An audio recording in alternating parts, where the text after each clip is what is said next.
حضرت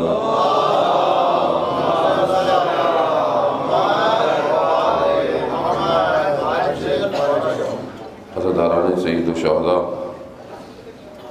وقت کافی ہو گیا ہے اور پروگرام نسبتاً تھوڑی تاخیر سے شروع ہوا، مگر ہمارے درمیان پڑھنے والے لوگ کافی موجود تھے، تو بہرحال جس کے نصیب کی نوکری تھی اس نے ادا کی۔ اب میں بہت زیادہ آپ کو زحمت نہیں دوں گا، یقیناً بہت سارے لوگ حرم جانا چاہتے ہوں گے، رات گزارنا چاہتے ہوں گے، اور گزارنی بھی چاہیے، کیونکہ پھر پتہ نہیں یہ رات آپ کی نصیب میں آئے یا نہ آئے۔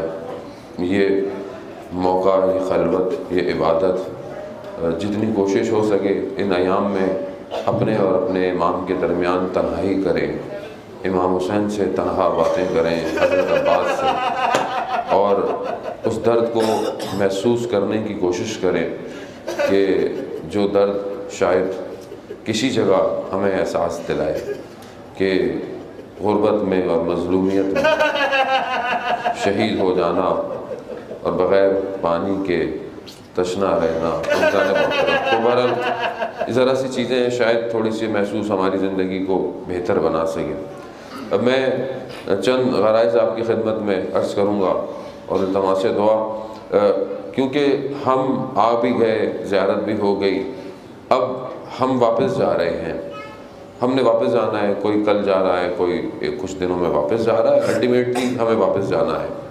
ہم واپس جا کر اس 40 سے کیا لے کے جائیں، یہ زیادہ مہم ہے، جسے ہم اگلے 40 تک حفاظت کر کے رکھیں، کیونکہ آپ بار بار آئیں اور بار بار آئیں، دل بھی چاہتا ہے اور آتے رہیں، لیکن میں بار بار آؤں اور میرے وجود میں تبدیلی نہ آئے تو پھر میں اس ہدف تک نہیں پہنچوں گا جس مقصد کے لیے میرا مولا مجھے بلا رہا ہے۔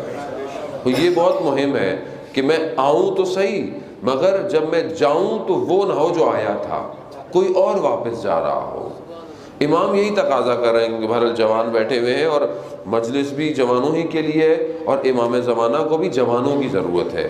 یہ یاد رکھیے گا، میں نے پہلے بھی عرض کیا، مختلف مجالس دن میں توفیق ہوئی پڑھنے کی مختلف زاویوں سے، امام کو وہ قلب چاہیے، وہ دل چاہیے جو پاک ہو، کیونکہ پاک دل ہی پر الہام الہی ہو سکتا ہے، اور جب تک الہام نہیں ہوگا ہم وہ نئے کام نہیں کر سکتے جو امام زمانہ کو ضرورت ہے۔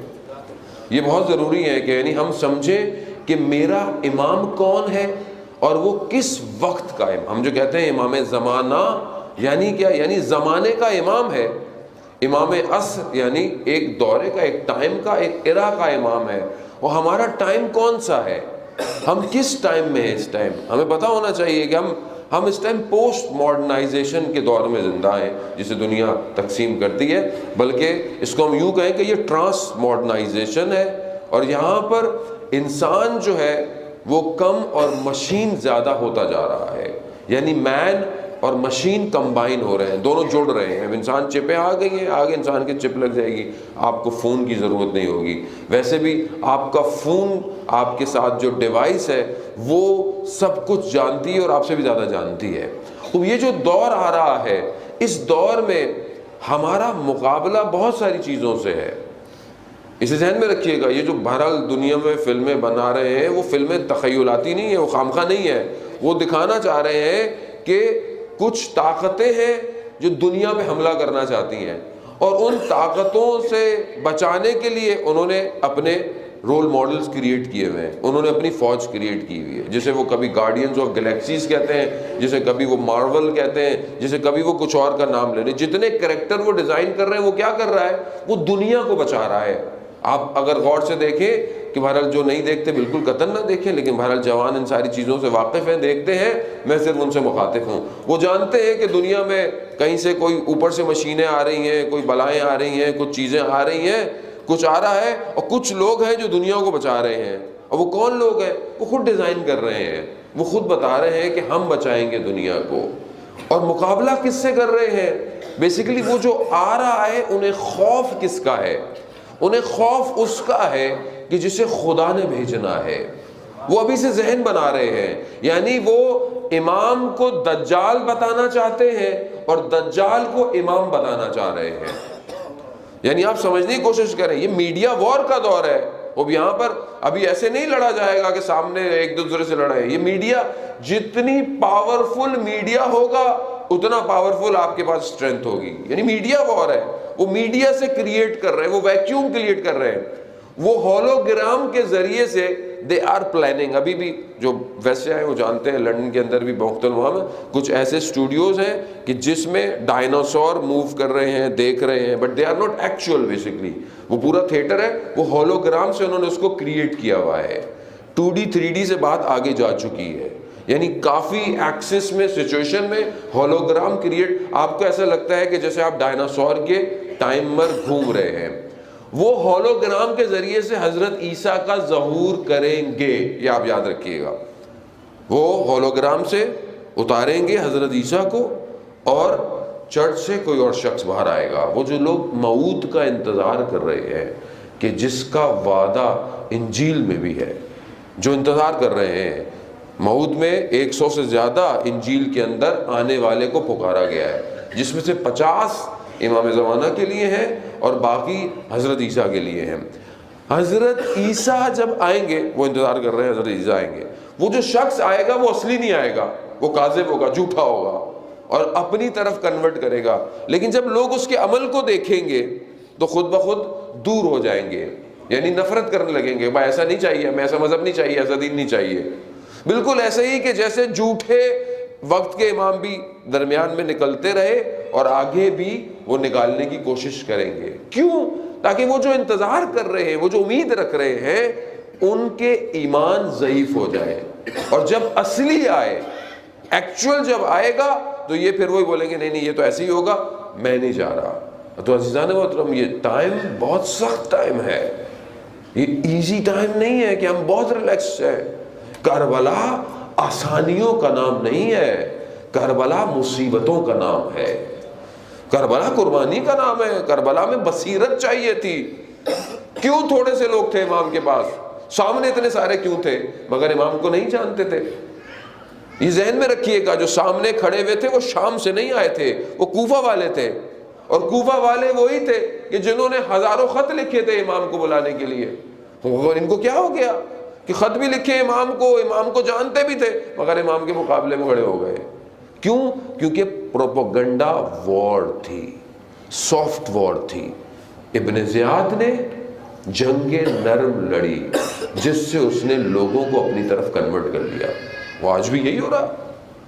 آج دجال کچھ شخص نہیں ہے, دجال فتنہ ہے. ایک آنکھ, چاہے آپ کا ٹی وی ہو, چاہے آپ کا موبائل ہو, چاہے آپ کے پاس کوئی بھی ڈیوائس ہو, خوب یہ کیا کر رہا ہے, یہ دجال ہے.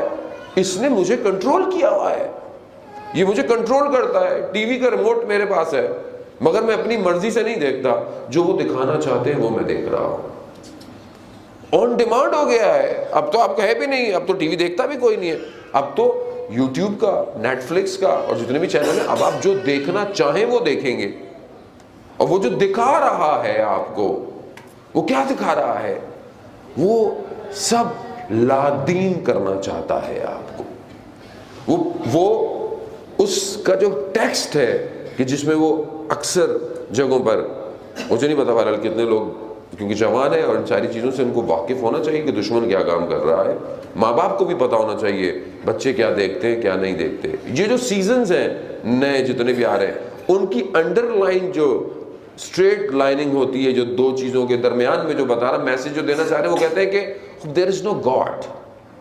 یہ جنت اور جہنم کچھ نہیں ہے, کوئی فیصلہ وہاں نہیں ہوگا. جو بھی کچھ ہے سب یہی ہے, یہیں پر ہوگا, یہیں پر دینا ہے, یہیں پر سب کچھ ہوگا. جو مزے کرنے یہیں کرو, جتنی لذتیں حاصل کرنی یہیں کرو, اور کسی کو اپنی تم نے دینا ہے, سزا دینی ہے تم خود دو, کہیں سزا خزا نہیں ہوگی. یہ انڈر لائن میسج ہے. اس کو کوٹ کیسے کر رہے ہیں؟ ولگیرٹی سے, بروچلٹی سے, سیکچولیٹی سے اس کو کوٹ کرتے ہیں. کیوں کرتے ہیں؟ تاکہ نجاست اس کے گرد گھر جائے, اور جب نجاست کو کسی پاک دل پر یہ پھینکیں گے تو خود بخود وہ دل خدا سے دور ہونا شروع ہو جائے گا. یہ اس کا سازش ہے، سمجھنے کی کوشش کریں. آپ اس زمانے کے اندر نہیں ہیں. اس زمانے میں سازشیں کوئی اور تھیں، اس زمانے میں پروپیگنڈا کوئی اور تھا، اس زمانے میں ریومرز کچھ اور تھے. یہ زمانہ کچھ اور ریومرز ہے. آج دنیا جہان میں یمن میں لوگ مر رہے ہیں، یمن کی حالت آپ دیکھیں، مگر وہ میڈیا نہیں دکھاتا، مین سٹریم میڈیا نہیں دکھا رہا. بحرین کے اندر کیا ہے، سیریا کے اندر کیا ہے، دکھاتا کیا ہے؟ جو وہ خود کرنا چاہتا ہے، وہ خود جگہ تھا. باقاعدہ آپ نے دیکھے کہ وہ لوگ پکڑے گئے کہ جنہوں نے باقاعدہ بچوں کو رنگ کر کے، کلر کر کر، ان کو خون لگا کر دکھایا، اور وہ تصویریں اتنی وائرل کرائیں کہ دیکھیں یہ کیا ہو رہا ہے، یہ ظلم ہو رہا ہے. جبکہ وہی تصویر کئی جگہ استعمال ہوئی. اور ہم کتنی جلدی فیس بک کی چیزوں کو شیئر کرتے ہیں بغیر اوتھینٹیکیشن کے. دیکھیں ہر چیز شیئر کرنے کے لیے نہیں ہے. Every is not soft warrior. ہر کوئی وارئر نہیں ہے. ہر چیز واٹس ایپ میں فارورڈ نہیں کی جاتی ہے. حدیث آئی، آپ نے بغیر دیکھے سمجھے بھیج دی. آپ کو مجھے پتہ ہی نہیں ہے کہ حدیث صحیح ہے کہ نہیں ہے. ضروری نہیں ہے کہ آپ کو جو بات پتہ چلے آپ دوسروں کو بھی بتائیں. پہلے خود عمل کریں. اگر آپ عمل کریں گے آپ کو بتانے کی ضرورت نہیں ہے، آپ کو دیکھ کر دوسرا خود سیکھ لے گا. مگر ہم ہر چیز کو فارورڈ کرتے ہیں اور بغیر سوچے سمجھے. فلاں مولانا نے یہ پڑھ دیا، یہ کر دیا، وہ کر دیا. بھائی بھیجو، پتہ چلے لوگوں کو. کیوں بھیج رہے ہیں؟ برائی کی تشہیر ہو رہی ہے. اگر ایک نے غلط کام کیا، why you are forwarding, why you are sharing on Facebook. ہم خود اپنے دین کا مذاق بنا رہے ہیں. ہم نے خود بنایا ہے، ہم خود پھینکتے ہیں لوگوں کو، خود بتاتے ہیں لوگوں کو. There are ethics. ہر چیز کے ایتھکس ہیں. سوشل میڈیا کے ایتھکس ہیں، وہ سیکھنے چاہیے. میں بتایا کہ ٹائم بالکل چینج ہے. اس وقت کو سمجھنے کی کوشش کریں. یہ جوان ہمارے شکار ہیں ان سازشوں کا. یونیورسٹیز میں پڑھایا کیا جاتا ہے؟ ویسٹرن فلاسفی، ساری چیزیں پڑھائی جاتی ہیں، اور دین وین کچھ بھی نہیں ہے اس کے اندر. کوئی بھی دین نہیں ہے. ہر چیز، اور ویسے بھی ماحول جیسا ہے وہ دنیا کو کہاں کھینچ رہا ہے. اور اسی طرح اسکولوں کے اندر جو آپ کورس پڑھائے جاتے ہیں، جو ویسٹ میں پڑھایا جا رہا ہے، وہ آپ مجھ سے زیادہ بہتر جانتے ہیں جو باہر پڑھایا جا رہا ہے. جینڈرز اتنے ڈیوائیڈ ہو چکے ہیں کہ پہلے میل فیمیل بس یہی تھے. اب آپ جینڈرز کی لسٹ تو دیکھیں اپنے ممالک کے اندر.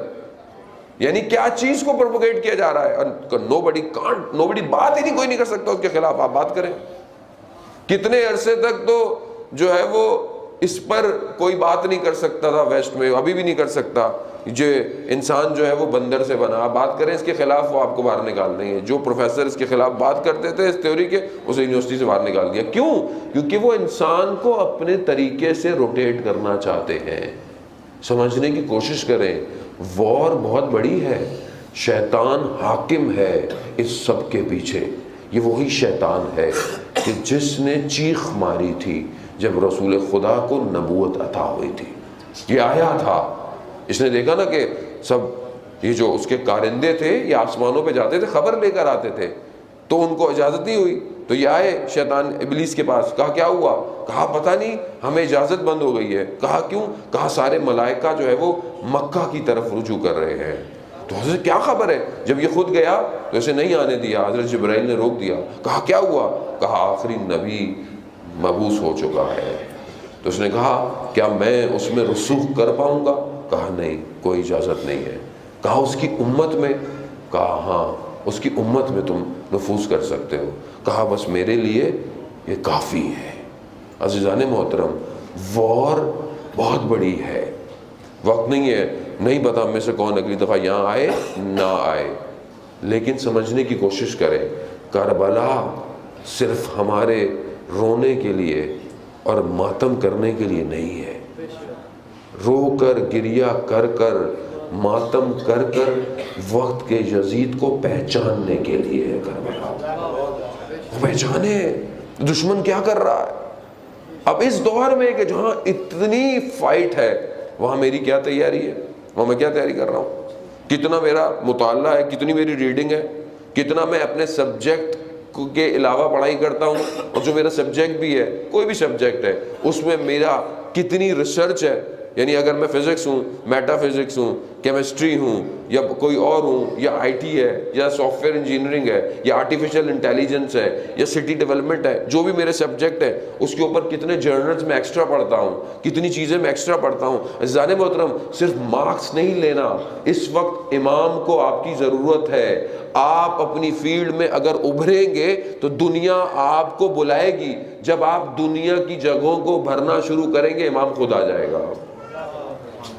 آپ میں کچھ کریں ہی نہیں، میں اور آپ گھروں میں بیٹھے رہے، کنٹرول کون کرے گا؟ اسٹریٹجیکل پلانر کون ہے؟ تھنک کون ہے؟ کون سوچتا ہے بیٹھ کے؟ کون معاشرے کی برائیوں کو دیکھ کر اس کا حل نکال رہا ہے؟ کون بات کرتا ہے؟ آج کل تو بات ہی کوئی نہیں کرتا۔ ممبر پر عالم کو خوف ہے، کس چیز کا؟ خوب اگلی دفعہ بلائیں گے نہیں۔ میں نے اگر اس کمیونٹی کی برائی کو ہاتھ رکھا تو مجھے بلائے گا کوئی نہیں۔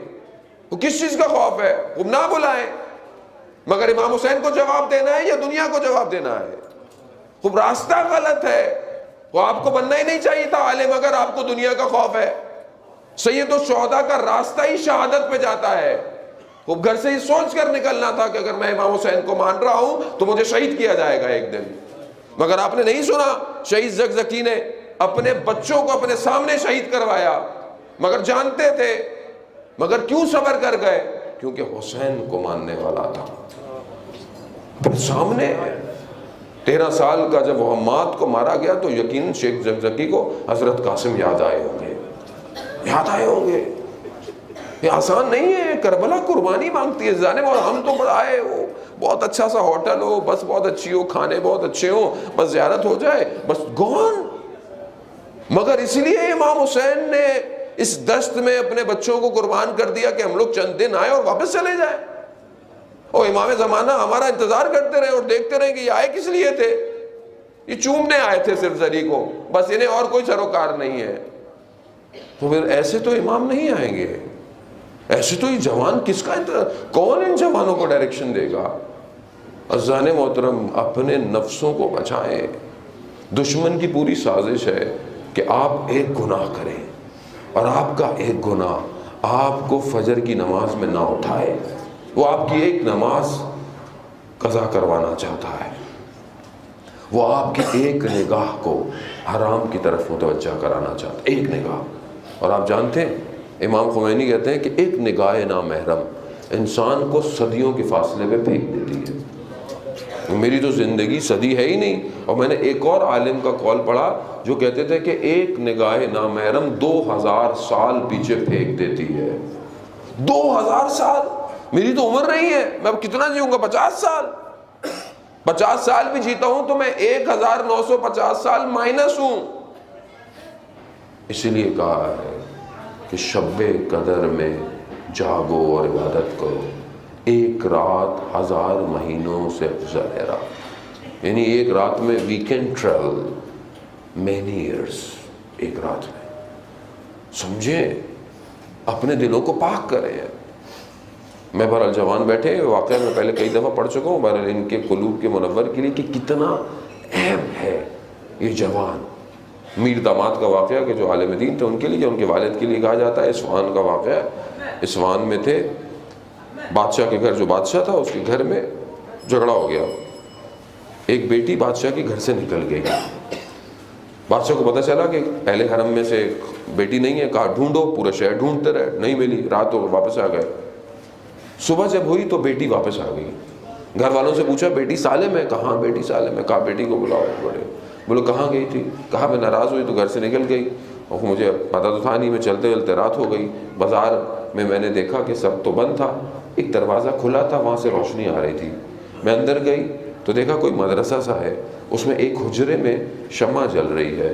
میں اندر دیکھا تو ایک لڑکا بیٹھا ہوا کچھ لکھ رہا تھا۔ تو میں اندر آیا تو میں نے جب اسے کہا کہ، اور اس نے مجھے رات گزاری اور میں واپس آ گئی۔ اس نے کہا تم نے کھایا کیا؟ کہا اس کے پاس پیاز اور روٹی تھی، اس نے مجھے وہی دی۔ اس نے کہا اس نے کیا کھایا؟ کہا اس کے پاس تھا ہی ایک بندے کا کھانا۔ کہا اس لڑکے کو بلاؤ، اس طالب علم کو بلاؤ۔ جب اس طالب علم کو بلایا گیا، عزیزان محترم، تو اس سے پوچھا، صلوات بھیج دے محمد علیہ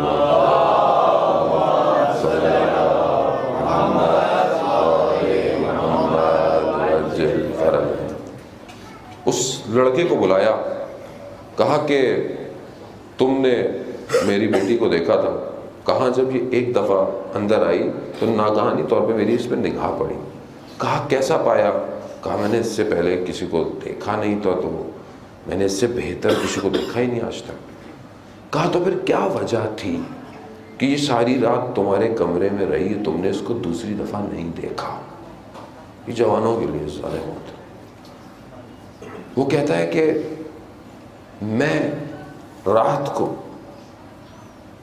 اس نے اپنے ہاتھ کو اپنے لباس میں رکھا ہوا تھا، اس نے کہا کہ میں جب رات کو میرا نفس کھنچتا تھا تو میں اپنی ایک انگلی کو اس جلتی ہوئی قندیل کے اوپر رکھ دیتا تھا اور خدا سے کہتا تھا خدا میری عفت اور پاک دامنی کو بچا لے، میں تیری بارگاہ میں گناہگار نہیں آ سکتا۔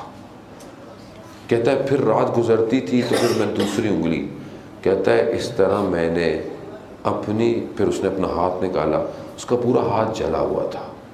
کہا میں نے ساری رات ایک ایک کر کے اپنے انگلیاں کو جلا دیا اور صبح ہو گئی۔ کیوں عزیزان محترم؟ کیونکہ آتش جہنم کئی زیادہ خطرناک ہے اس آگ سے، بہت خطرناک ہے۔ میرا چوتھا امام سجدے کی حالت میں ہے، گھر میں شور ہوا کہ آگ لگ گئی ہے، امام نے سر نہیں ہٹایا۔ جب امام سر سے ہٹے تو لوگوں نے کہا کہ مولا آپ کو گھر میں آگ لگ گئی تھی۔ امام فرماتے ہیں کہ وہ جو آخرت کی آگ ہے وہ اس آگ سے زیادہ خطرناک ہے، خطرہ ہے، متوجہ ہوں۔ یہ تھوڑی دیر کی لذت ہے۔ میرا امام مولا کائنات علی ابن ابی طالب علیہ السلام، اللہم صلی علی مولا کائنات فرماتے ہیں کہ گناہ کی لذت تھوڑی دیر کے لیے ہے اور اس کا پچھتاوا بہت طولانی ہے، بہت لمبا ہے۔ ایک گناہ کرتا ہے نا، اس کی لذت، اس کا مزہ تھوڑی دیر آتا ہے، لیکن اس پہ شرمندگی بہت دیر تک رہتی ہے۔ اپنے آپ کو بچائیں عزیزان محترم، اپنے آنکھوں کو، اپنے وجود کو پاک کریں۔ اس پاکیزگی کا خریدار امام زمانہ ہے، خریدار بنا ہے۔ محسن حجاجی جو شہید ہے، جوان، آپ نے تصویریں دیکھی، میں نے پہلے بھی اس کا ذکر کیا مجلس کے اندر۔ اس نے اپنے بیٹے کو جو وصیت کی، اس کا بیٹا 2 سال کا، اب بڑا ہو گیا، 1 سال زیادہ ہو گیا، 3-4 سال۔ اس نے اپنے بیٹے کو جو وصیت کی تھی نا، اس نے کیا لکھا؟ اس نے کہا بیٹا میں تم سے اور تمہاری ماں سے بہت محبت کرتا ہوں، مگر مجھے تم سب سے زیادہ حضرت زینب سے محبت ہے، اور میں نہیں چاہتا کہ ایک دفعہ ان کو قید بنایا گیا ان کے حرم کو دوبارہ۔ اس نے اپنے بیٹے کو جو تلقین کی ہے نا، اس نے بیٹے کو، وہ ہمارے لیے عزیزان محترم شہید زندہ ہے۔ اس نے اپنے بیٹے کو کہا کہ دیکھو بیٹا، اپنے آپ کو ایسا بناؤ کہ تمہارا خریدار خدا ہو۔ اپنے آپ کو ایسا بنائیں نا۔ دیکھیں، آپ اپنے آپ کو بہت سمارٹ بناتے ہیں، آپ اپنے آپ کو اچھا پڑھتے ہیں، اچھی ایجوکیشن حاصل کرتے ہیں، اچھی اپنی لینگویج کرتے ہیں، چیزیں سیکھتے ہیں، کپڑے اچھے پہنتے ہیں، اچھا کرتے ہیں۔ کیوں؟ تاکہ کل کو جب آپ اپلائی کریں تو کوئی اچھی آرگنائزیشن آپ کو ایک اچھی جاب آفر کر سکے۔ یہی ہے نا، اس لیے پڑھتا ہے آدمی، اس لیے اپنے آپ کو گروم کرتا ہے۔ مگر کیا آخری امام کے لیے میں اپنے آپ کو گروم نہیں کر سکتا؟ مگر آخری وقت کے امام کو ضرورت نہیں ہے میری۔ کس کی ضرورت؟ میری ضرورت ہے۔ اور میں کتنا اشک بہاتا ہوں اس کی محبت میں، کتنی میری آنکھیں نم ہیں کہ یا امام زمانہ آپ آج بھی نہیں آئے، آج بھی دن گزر گیا، آج بھی میں دروازہ دیکھتا رہا کہ شاید کوئی آئے گا، کوئی کھٹکھٹ آئے گا۔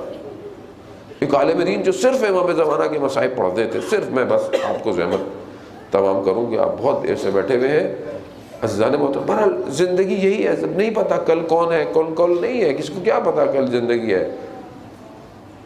وہ کہتے تھے کہ میں ہر وقت امام کے مصائب پڑھتا تھا۔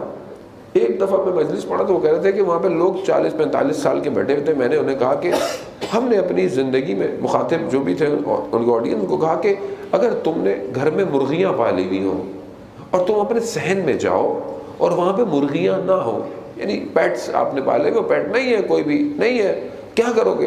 کہا گھر کے دروازے تک جائیں گے، دروازے پہ نہیں ہو، کہا باہر گلی میں جائیں گے، کہا اسٹریٹ میں بھی نہیں ہے، کہا کونے تک جائیں گے، کارنر تک جائیں گے، بازار تک جائیں گے، چوک تک جائیں گے۔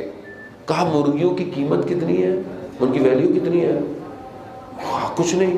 کہا اس کے لیے تم اتنی محنت کرو گے، 1100 سال سے ایک شخص تمہارے گھر نہیں آیا، تمہیں اتنی محنت بھی نہیں کی؟ یا صاحب الزمان، یعنی اسی سے پتہ چلتا ہے نا کہ یعنی میں کتنی شدت رکھتا ہوں۔ شدت ہے میرے اندر؟ نہیں ہے، میرے اندر شدت نہیں پائی جاتی امام کے لیے۔ عزیزان محترم میں آپ کو کیا بولوں، میں خود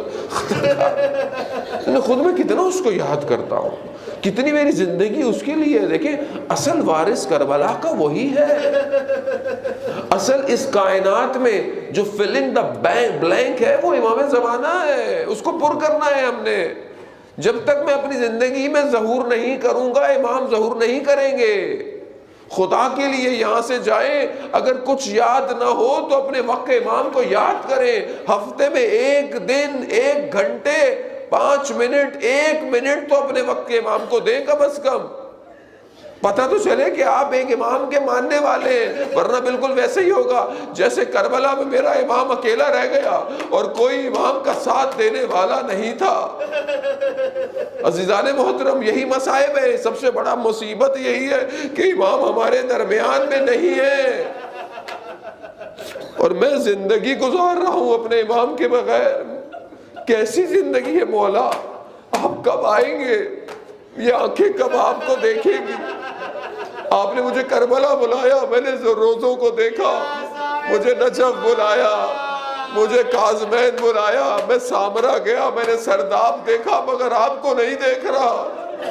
مولا میں کب آپ کو دیکھوں گا؟ میں یہاں آتا اس لیے ہوں کہ آپ کی یاد تازہ ہو، شاید آپ آ جائیں، شاید آپ سوچیں، شاید آپ مجھے انتخاب کر لیں کہ ہاں یہی میرا سپاہی ہے، یہی میرا ماننے والا ہے۔ عزیزان محترم امام حسین کو یہی تو غم تھا کہ کوئی نہیں غربت میں امام کی مدد کرنے والا۔ ارے میرا امام سجاد پورے راستے ہاتھوں میں رسیاں، گلے میں بیڑیاں، عجیب حالت تھی کہ ایک مقام پر میرا امام اس حالت میں آیا، کوئی شخص جاننے والا نظر آیا تو میرے مولا نے اس سے کہا کہ تیرے پاس رومال ہے؟ کہا میری گردن پر رکھ، یہ توق مجھے بہت اذیت کر رہا ہے۔